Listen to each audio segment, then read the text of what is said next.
देश भर में बहुत सारी समस्याएं हैं और विशेष तौर पर इस देश भर के अंदर जितने भी आंदोलन चल रहे हैं, जितने भी क्रांतिकारी आंदोलन चल रहे हैं, जितने भी अधिकार के लिए स्वाभिमानी आंदोलन चल रहे हैं,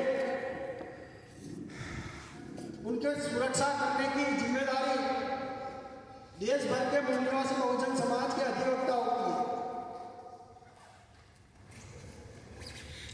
है। 1000 लोगों का जमेला खड़ा होता है और 2 ही अधिवक्ता वहां जाके खड़े हो जाते हैं, तो वहां लीडर की बात नहीं माना जाती, वहां अधिवक्ताओं को सुना जाता है। भाई अधिवक्ता है, आप शांति रखो, वकील साहब बोलेंगे वो हम बराबर कर लेंगे। वहां प्रशासन को सुनना पड़ता है क्योंकि उनके पास ज्यादा जानकारी होती है। ताकतवर अकेला एक तहसील में एक वकील काफी होता है प्रशासन के बैंड बजाने के लिए। वकील प्रोटेक्शन एक्ट के लिए ऐसे ही हम लोगों को जुटना पड़ेगा। एक वकील से दूसरे वकील तक हम लोगों को पहुंचना पड़ेगा। प्रोटेक्शन एक्ट की मुझे तो कोई ऐसी नहीं लगता है कि हमारे लोगों को जरूरत हो। हमारे समाज को प्रोटेक्शन एक्ट की जरूरत है, वकीलों को मुझे नहीं लगता है प्रोटेक्शन एक्ट की जरूरत हो। जिस समाज के आंदोलन के साथ वकील खड़ा होता है वही समाज वकील के साथ खड़ा होता है। वकील अकेला उनके पीछे रहता है सुरक्षा करने के लिए, पर उस वकील पर जब कोई आंच आती है ना तो पूरे समाज उसके पीछे आ जाते हैं। देवजी भाई महेश्वरी का मामला देख लो, पूरे कच्छ भर के अंदर आंदोलन चला रहे थे। पूरे कच्छ जिले के अंदर, गुजरात के कच्छ जिले की बात कर रहा हूँ, पूरे कच्छ के अंदर कार्यक्रम चला रहे थे। जब उनका मर्डर हुआ ना, विश्व की सबसे लंबी अंतिम यात्रा बोला जाता है, विश्व की सबसे लंबी 340 किलोमीटर लंबी अंतिम यात्रा आपने कभी भी इतिहास में नहीं देखी। 340 किलोमीटर लंबी अंतिम यात्रा, 50 किलोमीटर तक 4 व्हील गाड़ी थी और 50 किलोमीटर तक 2 व्हीलर गाड़ियों की जैसे लंबी लाइन लगी हुई।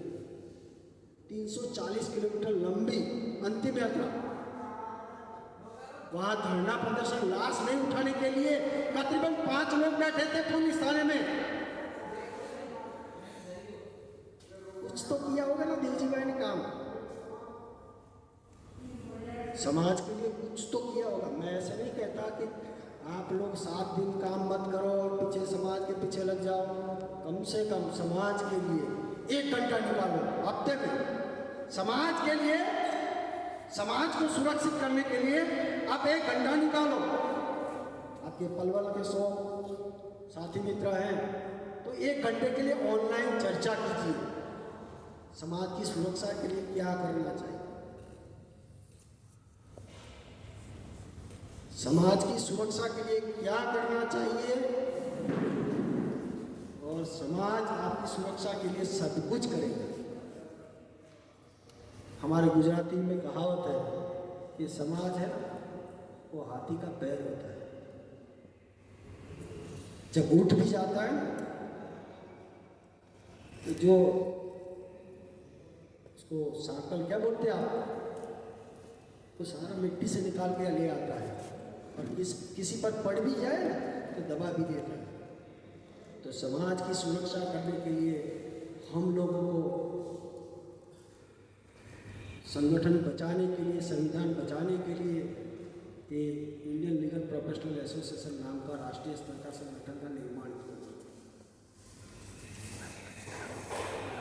हरियाणा के एडवोकेट है, पलवल के एडवोकेट है, नूह के एडवोकेट है, मुझे तो जानते नहीं थे, मैं आपको जानता नहीं था।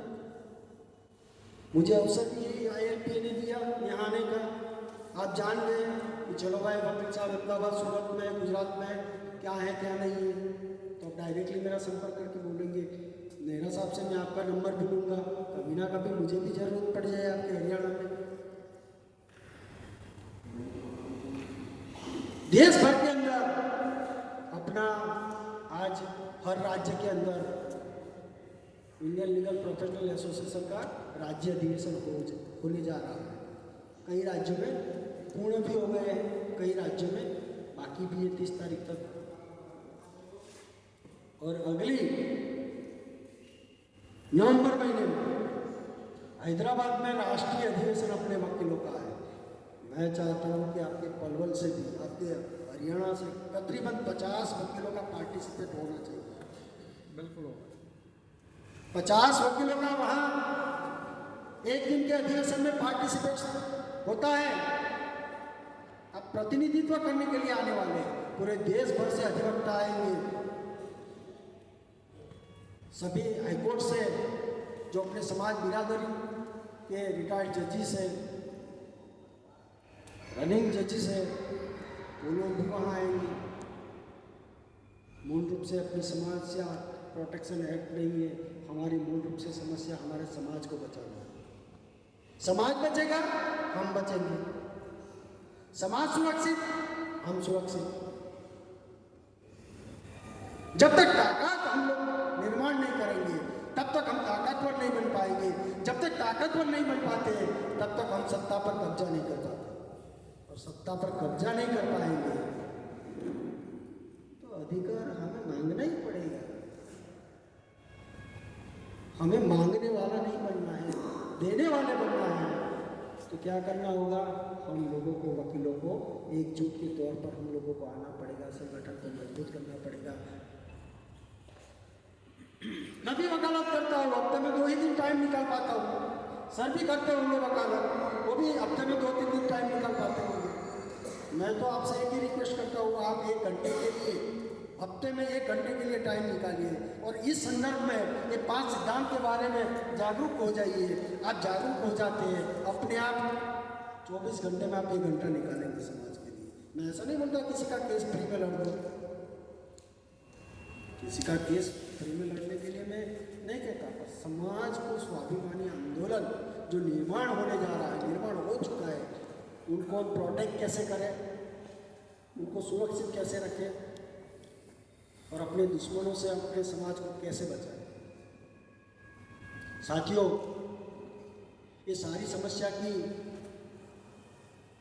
जड़ एक ही चीज़ है। अभी वर्तमान भारत में हम लोग बुद्धिजीवी वर्ग के लोग हैं, हम लोग टेक्निकल बातें समझते हैं।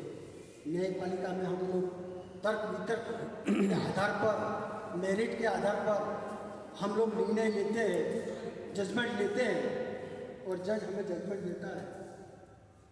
तो ये तर्क वितर्क के आधार पर एक ही बात है कि इलेक्ट्रॉनिक वोटिंग मशीन जो ईवीएम कहते हैं हम लोग, ये ईवीएम मशीन के अंदर बड़े पैमाने पर धांधली होती है और उस धांधली के आधार पर इस देश पर शोषित जाति का कब्जा बरकरार हो गया है।